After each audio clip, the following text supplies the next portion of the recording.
ini satu dosa yang sangat besar, yakni orang tua yang kemudian mengajak anak-anaknya untuk menyekutukan Allah, untuk beribadah kepada selain Allah. Oleh Allah katakan, kalau perintahnya seperti itu jangan kamu taati. Ketika mereka memerintahkan maksiat kepadaku, jangan kamu taati, tetapi tetap perilaku anak ini.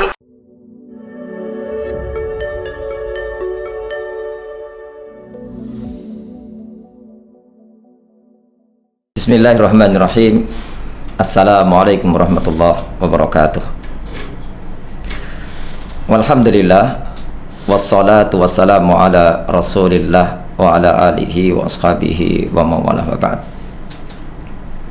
Allahumma la ilma lana illa ma 'allamtana. Allahumma inna nas'aluka ilman nafi'an wa rizqan halalan tayyiban wa amalan mutaqabbalan. Allahumma la sahla illa ma ja'altahu sahla wa anta taj'alul hazna idza syi'ta sahla. Amin ya rabbal alamin. Wa ba'd. Alhamdulillahi rabbil alamin. Saudaraku, sahabat Inspira yang dimuliakan oleh Allah Subhanahu wa taala, kembali kita akan bertemu mengkaji masalah bagaimana kita bermuamalah dengan kedua orang tua kita. Ini dalam hal ini bagaimana kita berhadapan dengan orang tua ketika ada satu kondisi orang tua tersebut mendolimi anak-anaknya. Bagaimana sikap anak ini yang seharusnya sesuai dengan aturan-aturan dari Allah Subhanahu wa taala. Sahabat Inspira yang dimuliakan oleh Allah Subhanahu wa taala, ada kalanya seorang anak itu ketika bermuamalah dengan orang tua dan kemudian orang tua tersebut dalam kondisi yakni mendolimi anak-anaknya, yakni orang tua tersebut yakni mereka tidak memberikan hak-hak untuk anaknya. Maka satu ketika proses besarnya anak, maka sudah menjadi rumus, yakni ketika seseorang melakukan satu perbuatan akan dibalas dengan perbuatan yang sama. Yakni ketika dulu orang tuanya tidak pernah mengurusi anak-anaknya, maka di kemudian hari si orang tua ini akan mendapatkan balasan perlakuan, yakni tidak diurusi oleh anak-anaknya.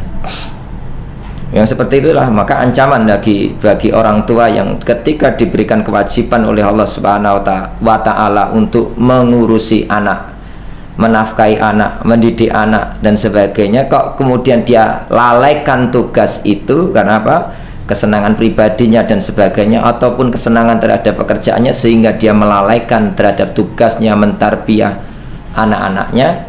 Maka kelak ketika dewasa, anak ini akan tumbuh, akan membangkang durhaka kepada kedua orang tuanya. Ini sudah menjadi memang rumus kehidupan seperti itu. Sebagaimana ketika Umar bin Khattab radhiyallahu an dikeluhkan tentang orang tua yang mengeluhkan tentang kondisi kedurhakaan dari anaknya, maka ketika anak dipanggil dan kemudian si anak ini mengutarakan bahwasanya, wahai khalifah, sejak kecil saya ini dipilihkan, dari kecil bapak saya memilihkan saya ibu dari Majusi, kemudian bapakku ini memberikan nama Ju'al, yakni maknanya kumbang.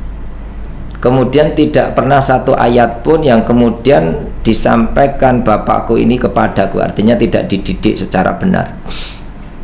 Maka kemudian Khalifah Umar bin Khattab radhiyallahu anhu kemudian menimpali jawaban dari si anak tersebut kepada orang tuanya, apakah benar seperti itu? Dijawab iya. Maka kemudian beliau katakan kepada si orang tua, engkau telah mendurhakai anakmu sebelum anakmu mendurhakaimu. Memang seperti inilah kondisinya ketika seorang tua lalai di dalam menunaikan kewajibannya untuk mengurusi anak-anaknya. Tetapi di dalam Islam ini ternyata kita sebagai anak itu diberikan satu bentuk pengajaran tidak memberikan balasan kejahatan dengan kejahatan yang serupa. Maka perlu kita simak bagaimana pengajaran dari Rasulullah Muhammad sallallahu alaihi wasallam. Hadatsana Hajjaj qala hadatsana Hamad wa bin Salamah an Sulaiman At-Taimiyyi an Sa'id Qaisiyyi an Ibni Abbasin qala ma min muslimin lahu walidani muslimani yusbihu ilaihima muhtasiban. Tidaklah seorang muslim yang dia memiliki dua orang tua muslimani yang Islam, yusbihu ilaihima, kemudian dia ketika pagi datang kepada keduanya muhtasiban, untuk menjaga keduanya. Artinya si anak ini berpagi-pagi sudah melayani kedua orang tuanya. Illa fathalahu Allahu babaini, yakni minal jannah, kecuali Allah akan membukakan baginya dua pintu, yakni pintu surga. Wa in kana wahidan fawahidun, kalau kemudian orang tua yang dia rawat itu cuma satu, maka dia mendapatkan satu pintu. Jadi kalau dia merawat kedua orang tuanya, maka Allah sediakan dua pintu surga. Kalau yang dirawat cuma satu, yang kemudian Allah sediakan satu pintu surga dari arah merawat kedua orang tua. Wa in aghdaba ahadahuma lam yardallahu anhu hatta yarda anhu. Kalau orang tuanya itu salah satu di antara keduanya marah kepada dia, tidak ridho kepada dia, si anak tersebut, lam yardallahu anhu hatta yarda anhu. Allah Subhanahu wa taala tidak meridhoinya, tidak akan memberikan keridhaan kepada si anak tersebut hatta yarda anhu, sampai orang tuanya tersebut ridho terhadapnya. Kila, kemudian dikatakan mendengar penjelasan ini, wa indolamahu, walaupun kedua orang tua itu mendoliminya. Qala wa indolamahu, walaupun keduanya dolim terhadapnya. Masya Allah. Saudaraku yang dimuliakan oleh Allah Subhanahu wa taala, jadi di sini sudah kita pahami bagaimana penjelasan sahabat Rasulullah Muhammad sallallahu alaihi wasallam mengenai kaitannya ketika kita berhadapan dengan orang tua yang kemudian na'udzubillah, ketika orang tua tersebut dalam kondisi mendolimi anak-anaknya, maka kita diajari di dalam Islam ini, kalau terhadap orang tua, maka terhadap kezalimannya, terhadap kemaksiatannya, maka jangan ditaati. Sebagaimana Allah Subhanahu wa taala mengajarkan, yang kemudian ini pengajaran ini berasal dari Luqman di surah Luqman ayat 15, wa in jahadaka ala an tusyrika bima laisa laka bihi ilm fala tuti'huma wa sahibhuma fid dunya ma'rufa. Jika kedua orang tuamu itu menghujahmu, membantahmu, mengajakmu untuk kemudian menyekutukan aku, maka fala tuti'huma, jangan engkau taati keduanya. Tapi perintah Allah, Masya Allah, ini satu dosa yang sangat besar, yakni orang tua yang kemudian mengajak anak-anaknya untuk menyekutukan Allah, untuk beribadah kepada selain Allah. Oleh Allah katakan, kalau perintahnya seperti itu, jangan kamu taati. Ketika mereka memerintahkan maksiat kepadaku, jangan kamu taati. Tetapi tetap perilaku anak ini, wasahibahuma fid dunya ma'rufa, tetap pergaulilah, berikanlah hubungan yang baik terhadap kedua orang tuamu. Masya Allah. Jadi seburuk-buruk orang tua yang digambarkan di dalam ayat ini adalah seburuk orang tua, karena di situ adalah orang tua yang menyekutukan Allah dan mengajak anaknya untuk menyekutukan Allah, mengajak anaknya untuk bermaksiat kepada Allah. Ini dosa yang paling tinggi, seburuk-buruk dosa. Ini pun oleh Allah Subhanahu wa taala mengajari untuk pergaulan di dunia itu untuk kemudian tetap dipergauli secara baik. Wasahibhuma fid dunya ma'rufah. Maka di sini kita sebagai orang yang berusaha meneladani bagaimana petunjuk-petunjuk Allah Subhanahu wa taala dan petunjuk dari Nabi Muhammad sallallahu alaihi wasallam, juga dari para sahabat yang mulia, maka kita mengambil petunjuk mereka.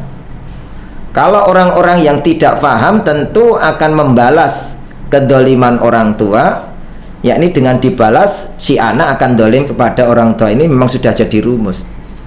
Tetapi bagi kita yang memahami petunjuk-petunjuk Allah Subhanahu wa Ta'ala dan kita pengen diselamatkan kehidupan kita, di dalam merawat orang tua itu ada pintu surga. Walaupun orang tua itu dalam kondisi mendolimi anaknya, tetapi hak orang tua untuk diberikan pergaulan yang baik. Karena hikmahnya banyak. Masya Allah, dari pintu-pintu anak-anak yang paham dengan dinul haq ini, paham dengan Islam, dan dia mau mempraktekkan bagaimana tunduknya dia kepada orang tua, bagaimana hormatnya dia kepada orang tua, bagaimana kasih sayang dia merawat orang tua.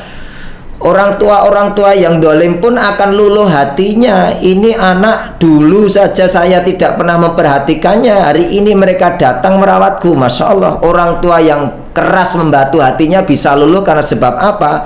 Karena sebab dari kelemah lembutan dari anak-anaknya yang tersinari cahaya agama Islam ini.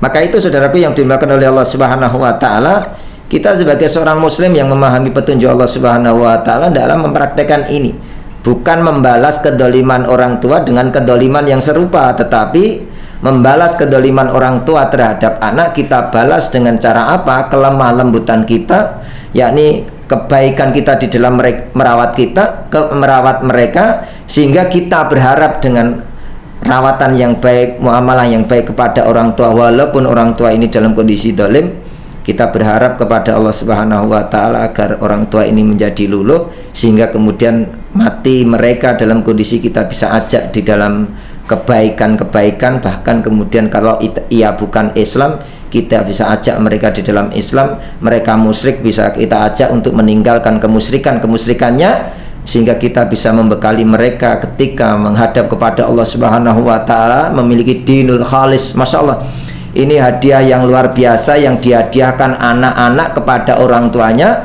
ketika bisa membimbing orang tua yang dulu dalam kejahilannya mereka tidak ngerti tentang Islam, tetapi mati dalam kondisi memegang Islam dengan benar. Karena sebab apa? Karena sebab bagaimana kelemah lembutan anak yang memahami agama, sehingga kemudian dia mempraktekkan merawat orang tua, mempergauli orang tua secara baik, walaupun dia sadari orang tuanya dulu mendoliminya. Wallahu ta'ala a'lam bishawab. Semoga bermanfaat. Aku qouli hadza, astaghfirullah li wa lakum. Assalamualaikum warahmatullahi wabarakatuh.